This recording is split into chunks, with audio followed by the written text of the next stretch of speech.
శంకర హృదయ నివాసిని పార్వతి పరమేశ్వరి శంకర హృదయ నివాసిని పార్వతి పరమేశ్వరి. ఓం హ్రీం బగళాముఖీ వరదే సర్వసౌభాగ్యప్రదాయిని సమస్త భక్తానాం సర్వాభీష్టం సాధయ సాధయ హ్రీం ఓం స్వాహ. కాశీలో ఉన్న గంగానది మహత్తు ఏమిటి అంటే, కాశీలో విశ్వనాథ క్షేత్రం ఉన్న సంగతి మనందరికీ తెలుసు. అక్కడ గంగానది ప్రవహిస్తూ ఉంటుంది. ఇక్కడ మనకు పాప వినాశనంలో కరిడైకుర్చి అంబాసపత్రం పాపనాశనం. ఆ పాపనాశనంలో వచ్చి అగస్త్యుడు తపస్సు చేసిన స్థలం, అగస్త్య మహాముని తపస్సు చేసిన స్థలం. ఆయన నివాసం పుదిగైమలై. అక్కడే అగస్త్య మహామునికి కళ్యాణకారకుడైన మహాదేవుడు దర్శనమిచ్చిన స్థలమది. అక్కడ మహాదేవ క్షేత్రానికి ముందు తామరభరణి నది అక్కడ ప్రవహిస్తూ ఉంటుంది. అది గంగతో సమానం. ఎక్కడైతే శివక్షేత్రానికి ముందు ఒక నది ప్రవహిస్తూ ఉంటుందో అందులో స్నానం చేస్తే గంగలో స్నానం చేసినంత పుణ్యం. ఎంతో పవిత్రమైన స్థలమది. అక్కడ పలు సంవత్సరాలుగా నేను వస్తూనే ఉన్నాను. ఏదో ఆత్మబంధం నాకు ఆ స్థలానికి, అంతే.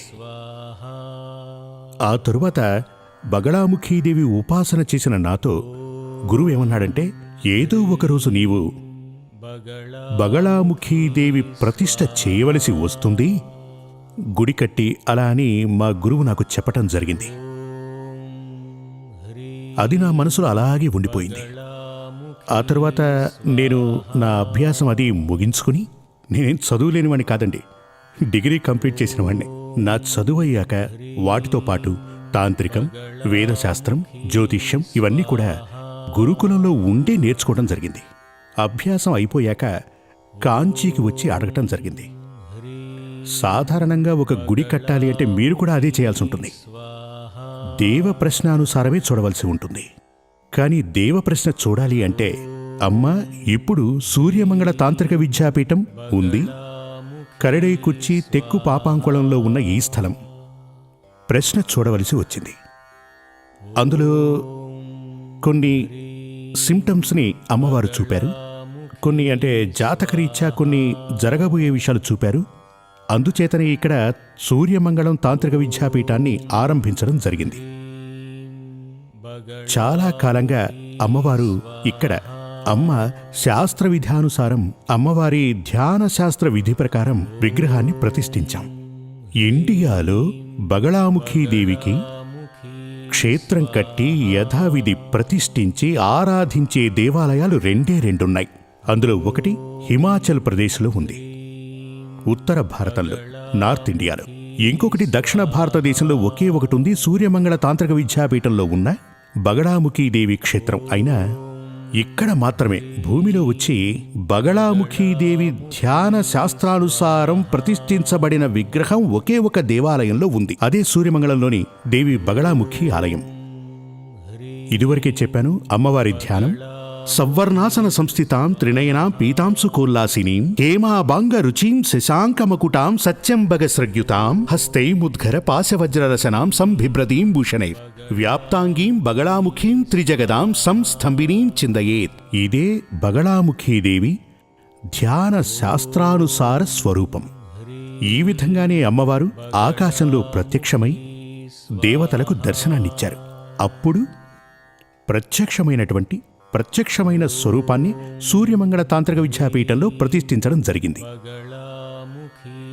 ఈ ప్రదేశంలో మీ యొక్క అభిష్టాలను సిద్ధింపచేసే అమ్మవారు ముందు ప్రతి అమావాస్య నాడు మహామంత్రయాగం జరుగుతుంది. ఓం క్లీం బగళాముఖి సర్వదుష్టానాం వాచం ముఖం పదం స్తంభయ జిహ్వా కీలయ బుద్ధి వినాశయ కీం ఓం స్వాహ. ఇదే బగళాముఖీదేవి యొక్క మహామంత్రం. ఈ మహామంత్రం, యాగం అన్నీ ఇక్కడ అమావాస్య నాడు జరుగుతాయి. పౌర్ణమి నాడు మాత్రం సర్వాభీష్ట వరదాన యాగం జరుగుతుంది. సర్వాభీష్ట వరదాన సిద్ధిమంత్ర యాగం. అందులో ఓం క్లీం బగళాముఖి వరదే సర్వ సౌభాగ్యప్రదాయిని, సర్వాభీష్టం సాధయ సాధయ క్లీం ఓం స్వాహ. ఇది సర్వాభీష్ట వరదాన సిద్ధి మంత్రం. ఇది పౌర్ణమి నాడు జరుగుతుంది. అమావాస్య నాడు పౌర్ణమి నాడు లేకున్నా ఒక వ్యక్తి జాతకాన్ని పరిశీలించి దాని ప్రకారం ఏదైనా జాతక దోషాలున్నాయని తెలుసుకుంటే, ప్రశ్న వేసి గనక తెలుసుకుంటే దాని యొక్క పరిహారాలు కూడా ఇక్కడ చేయడం జరుగుతుంది. ఓం క్లీం బగళాముఖి సర్వదుష్టానాం వాచముఖం పథం స్తంభయ జిహ్వా కీలయ బుద్ధి వినాశయ కీం ఓం స్వాహ. అంటే భూమి మీద జన్మించిన ప్రతి ఒక్కరికి, దోమ నుంచి ఏనుగు వరకు మనుషులకి, చెట్టు పుట్ట అన్నిటికీ, ఎందుకంటే వీటన్నిటికీ ప్రాణం ఉంది కదా, చెట్టుకి పుట్టకి వీటన్నిటికీ కూడా ప్రాణం ఉంది. ఆ ప్రాణం అనేది ఏదైతే ఉందో అది పరాశక్తి అంశ.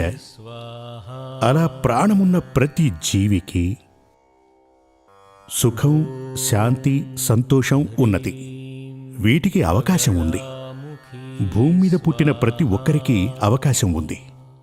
ఉదాహరణకి దంపతులకి ఓ 5-6 మంది పిల్లలున్నారనుకోండి. వారి ఆస్తిలో ఈ 5 మంది పిల్లలకి సమాన భాగం ఉంటుంది కదా, సందేహమేం లేదుగా. అదేవిధంగా జగన్మాత అయిన తల్లి పరాశక్తి ఈ లోకాన్ని సృష్టించింది. ఈ లోకంలో ఉన్నటువంటి సుఖం, సంతోషం, ఉన్నతి అన్నీ కూడా మనలా ఉన్న ప్రతి ఒక్కరికి సొంతమైనవే. మన సుఖానికి, సంతోషానికి, ఉన్నతికి ఆటంకం కలిగించేది ఏదైనా అది మనకి శత్రువుతో సమానం. మనం నిద్రిస్తున్నప్పుడు దోమలు కరుస్తాయి కదా, ప్రశాంతంగా నిద్రపోగలమా? మనం కొడుతూ ఉంటాం, అది మనకు శత్రువే. మనం భోజనానికి కూర్చున్నప్పుడు అందులో ఒక ఈగ వాలింది, ప్రశాంతంగా తృప్తిగా భోంచేయగలమా? దాన్ని పక్కన పెట్టేస్తాం, అది కూడా మనకు శత్రువే. పక్కింట్లో ఉన్న వ్యక్తి ఎవరో మనకి కావాలనే ఇబ్బంది కలిగిస్తుంటాడు, అతను మనకు శత్రువే. భయంకరంగా ఓ పెద్ద గాలివానొస్తుంది, అది కూడా మనకు శత్రువే. ఇంకా చెప్పాలంటే నిప్పు, బ్రతకడానికి వాడే నిప్పు మన ఇంటినే కాల్చి బూడిద చేస్తే కొంతమంది బట్టలకు నిప్పంటుకుని చనిపోతూ ఉంటారు, అది కూడా మనకు శత్రువే. ఇలా ఉన్నటువంటి, అంటే మన సంతోషం, మన సుఖం, మన ఉన్నతి, శాంతి వీటికి విఘ్నం కలిగించేదేదైనా మనకు శత్రువుతో సమానం. అలాంటి శత్రువులందరూ కూడా వెడలిపోవాలి, అంటే అటువంటి శత్రువులు ఎవరైనా సరే స్తంభించిపోవాలి. అదే ఈ మంత్రంలోని అర్థం. అంతేగాని ఇతరులు నాశనం అవ్వాలని కాదు. ఎవరైతే మంత్రాన్ని జపిస్తారో వారి సుఖానికి కానీ, సంతోషానికి కానీ, శాంతికి కానీ, ఉన్నతికి కానీ విఘ్నం కలిగించేటువంటిది శక్తి ఎంతటిదైనా సరే అవన్నీ స్తంభించిపోవాలి. ఒక్కసారి గనక అవి స్తంభించిపోతే ఏమీ చేయలేవు కదా. స్తంభించడం అంటే జడ పదార్థంగా మారటం. ఇకప్పుడు ఆ దోషాలు మనల్ని నిజంగానే ఏమీ చేయలేవు. అటువంటి మహాశక్తి గలదే శ్రీ బగళాముఖీదేవి మహామంత్రం. ఇక ఆ మంత్రానికే ఆ అమ్మవారు, ఆ మంత్రానికి సంతసించువారే ఆ అమ్మవారు. ఆ అమ్మవారే ఇప్పుడు మనకు కావాలి. ఆ అమ్మవారిని మనం శరణు కోరాలి. ఇటువంటి ఒక మంత్రం వేరే ఏ దేవతలకు లేనేలేదు. మీరు ఎన్నో రకాల మంత్రాలు జపం చేస్తూ ఉంటారు కదా, ఓసారి జపం చేసి చూడండి. ఊరికే మంత్ర జపం చేస్తే కుదరదండి, దాని అర్థం కూడా తెలుసుకోవాలి. అర్థం తెలుసుకోకుండా నీవు గనక జపించావంటే, ఎవరైనా తను జపిస్తున్నది ఏమిటో తనకు తెలియకుండా జపిస్తే అది పిచ్చే. చాలామంది అదే చేస్తుంటారు. మనం తెలుసుకుని ఉండాలి, ఏం చేయాలి, ఎందుకు చేయాలి. అలాగే ఏ కాలంలో మీరు ఏ మంత్రం జపిస్తున్నా ఆ మంత్రాన్ని చూడండి. ఆ మంత్రం అర్థం ఏమిటి, మనకు కావలసింది ఆ మంత్రంలో ఉందా లేదా. ఆ మంత్రం జపిస్తున్నప్పుడే మనకు తెలిసిపోతుంది ఆ అక్షరాలు చూడగానే. మంత్రం అంటే ఏదో శబ్దం మాత్రం కాదు, చాలా అక్షరాల కలయిక. చెప్పాలంటే అది ఈ విధంగా ఎటువంటి ఫీలింగ్స్ వస్తూ ఉంటాయని మనల్ని చాలామంది అడుగుతూ ఉంటారు. నేను చెప్తాను వినండి. మనకు పరిచయమే లేని ఒక వ్యక్తి, మీరు బస్టాండ్కి వెళ్ళారనుకోండి, అదొక బస్ స్టాప్. అక్కడ వ్యక్తి ఉన్నాడు, మీరు కూడా అదే బస్ స్టాప్కి వెళ్ళి నిల్చున్నారనుకోండి. అతనితో కాస్త మర్యాదగా మాట్లాడి చూడండి, ఎక్కడి నుంచి వస్తున్నారు అని. పర్వాలేదండి, మీరు చాలా డీసెంట్గా ఉన్నారు, డ్రెస్ కూడా చాలా బాగా చేసుకున్నారు అన్నారనుకోండి, అతను చాలా సంతోషపడతాడు. చూడండి కాదు, మనం అతన్ని తాకనే లేదు, మంచిగా మాట్లాడేవంతే. ఇలాగే అతనితో కాస్త అహంకారంతో అలా మాట్లాడి చూడండి, అంటే అతన్ని తక్కువ చేస్తూ మాట్లాడి చూడండి, వెంటనే అతనికి కోపం వచ్చేస్తుంది. అంటే మనం అహంకారంతో మాట్లాడుతున్నప్పుడు అందులో కొన్ని అక్షరాలు జోడిస్తూ ఉంటాం. ఫీలింగ్స్లో చాలా వ్యత్యాసాలు వస్తూ ఉంటాయి. ఇదే నేను మీకు చెప్పాలనుకున్న విషయం. మృత్యుంజయ మంత్రాన్ని తీసుకోండి. త్రయంబకం యజామహే సుగంధిం పుష్టివర్ధనం ఇలా అని ప్రారంభమవుతుంది వైదికంలో. అవునా కదా? ఇది అదే తాంత్రికంలో అయితే ఓం హూం జం స భూర్భువస్వ త్రయంబకం యజామహే సుగంధిం పుష్టివర్ధనం అని ఇలా వస్తుంది. అంటే అందులో బీజాక్షరాలు చేరుతాయన్నమాట. ఆ బీజాక్షరాలు చేరినప్పుడు ఆ మంత్రానికి మరింత శక్తి వస్తుంది. అంటే ఇటువంటివే పవర్స్ ఉన్నటువంటి శక్తి కల మంత్రములు ఉన్న దేవతామూర్తియే శ్రీ బగళాముఖీదేవి. ఇటువంటి మహోన్నతమైన శక్తి కలదే ఈ కలియుగంలో మన కోసం ప్రత్యక్షమై మనల్ని కాపాడగలదు. ఈ కలియుగంలో దేవి వినాయకుడు, కలౌ దేవి వినాయక. కలియుగంలో దేవికి వినాయకుడికి మాత్రమే ప్రత్యేక శక్తులున్నాయి అని చెప్పటంలో కారణం శ్రీ వినాయకుడు కూడా ఆది పరాశక్తే. పరాశక్తి రూపిణి అయిన అమ్మవారిలాగే శ్రీ వినాయకుడికి కూడా ఆ శక్తి ఉంది. ఈ ఇద్దరు మూర్తులు, సూర్యమంగళానికి సంబంధించి బగళాముఖీదేవి ఉంది, మహాశక్తి కలిగినటువంటి బగళాముఖీదేవి, అదేవిధంగా ఉచ్చిష్ట వినాయకమూర్తి ఆదిశక్తి, గణపతి దేవుని ఆది స్వరూపం ఉచ్చిష్ట వినాయకమూర్తి. అది సూర్యమంగళంలో ఉపాసనామూర్తిగా కొలువు తీరింది. ఇక్కడ ముఖ్యంగా చెప్పదలుచుకున్నది ఈ చేతబళ్ళు, బ్లాక్ మ్యాజిక్ అని చాలా మంది చెప్తూ ఉంటారు. చేతబళ్ళ, నాకు ఇలాంటి వాటి మీద నమ్మకం లేదు. భూత ప్రేత పిశాచాలు ఏవీ లేవు. కానీ నేను దైవ భక్తుడిని అని చెప్తుంటాను. అది మూఢనమ్మకం. దేవుడంటూ ఉన్నాడంటే భూత పిశాచాలు కూడా ఉంటాయి. భూత పిశాచాలంటూ లేకపోతే దేవుడు లేనట్టే. ఇదే నిజం. అన్ని మత గ్రంథాలలోనూ అంటే దైవ ప్రస్తావనతో పాటు ఈ పిశాచాల ప్రస్తావన కూడా ఉంది. అంటే హిందూ వేదశాస్త్రంలోనూ, క్రిస్టియన్ వేదశాస్త్రంలోనూ, ఇస్లాం వేదశాస్త్రంలోనూ అలాగే ఉంది. అంటే ఈశ్వరుని నమ్మినవాడు వీటిని కూడా నమ్మక తప్పదు. మనం ఏదైనా దోషం చేసినప్పుడు ఇటువంటి తీవ్ర శక్తులే మనల్ని ఇబ్బంది పెడుతూ ఉంటాయి. హిందూ శాస్త్రాల ప్రకారం ఈ తీవ్రమైన దుష్టశక్తులన్నీ శ్రీ కాళీమాత అధీనంలోనే ఉంటాయి. అంటే శ్రీ కాళీమాత ధ్యానశాస్త్రం ఏం చెప్తుంది అంటే, కాళీం మేఘ సమప్రభాం త్రినేనాం బేతాళ కంఠస్థితాం ఖడ్గం ఖేద గుణౌకదారిక శిర కృత్వాకరాగ్రేష్టచ భూత ప్రేత పిశాచ మాతృసహితాం ముండస్త్రజాలాంకృతాం వందే దుష్టమసూదితాది సకల సంహారీ కామేశ్వరి అలా అంటూ ఉంటారు. అంటే భూత ప్రేత పిశాచాలు కాళీ అమ్మవారి అధీనంలోనే ఉంటాయి. చేతబళ్లకు మనం గనక పరిహారం చేస్తూ ఉన్నప్పుడు ఈ శక్తులన్నీ ఆత్మను మనం ఎలాగూ అంతం చేయలేం. చాలామంది చెప్తుంటారు, దుష్టశక్తులు తరివేశాను, హోమం చేసేశానని. అలాంటి హోమాలు ఏవీ లేవు. అంటే ఏంటంటే ఈ భూత ప్రేత పిశాచాలను అలాగే ఆవాహన చేసుకుని కాళీ అమ్మవారు పాదాలకు మనం సమర్పించవలసి ఉంటుంది. అందుకు ఉగ్ర స్వరూపిణి అయి కాళీమాత నిలబడాలి. ఆ విగ్రహం ఈ సూర్యమంగళంలో ఉంది. రాజకాళీమాత ఆ దేవాలయం ఇక్కడుంది.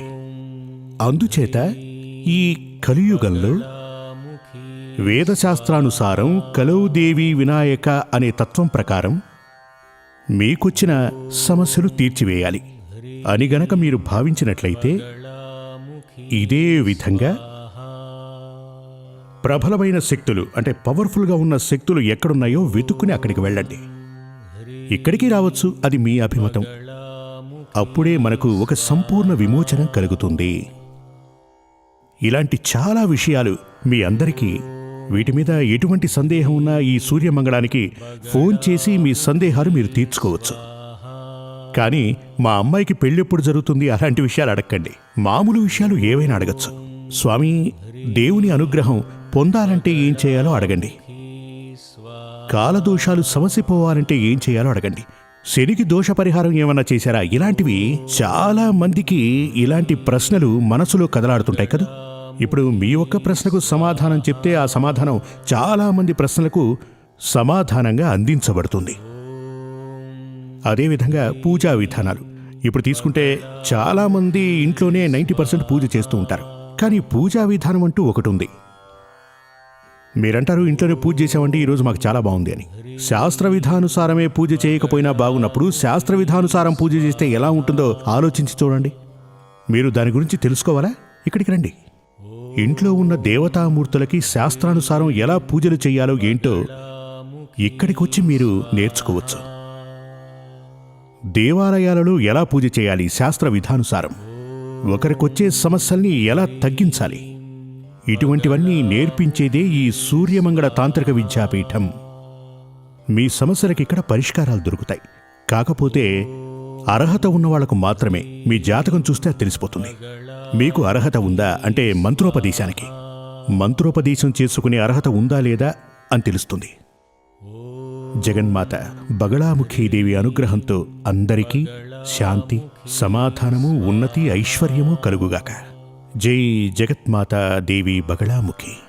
జై జగత్మాతా దేవి బగళాముఖి. శ్రీ సూర్యమంగళం అద్వైత వేద విద్యాపీఠంలో తాంత్రిక పూజల్లో సిద్ధహస్తులైన ఎందరో ఆచార్యులు అమావాస్య, పౌర్ణమి రోజుల్లో ప్రత్యేక యాగాలు నిర్వహిస్తారు. ఈ యాగాల్లో పాల్గొనడం ద్వారా తల్లి శ్రీ బగళాముఖీదేవి అనుగ్రహం వల్ల సర్వదోషాలూ పోయి సకల సౌభాగ్యాలు మనకు కలుగుతాయి. శ్రీ సూర్యమంగళం అద్వైత వేద విద్యాపీఠం జ్యోతిష్యం, ప్రశ్నలు, వాస్తు, తాంత్రిక పూజలు మరియు వేదయాగాలు నిర్వహిస్తారు. సంప్రదించవలసిన నంబర్ 7305442299 7305442299. చెన్నై, కోయంబత్తూర్, బెంగళూరు, హైదరాబాద్, విజయవాడ, ఢిల్లీ, ముంబై, తిరునల్వేలి, టెక్సాస్.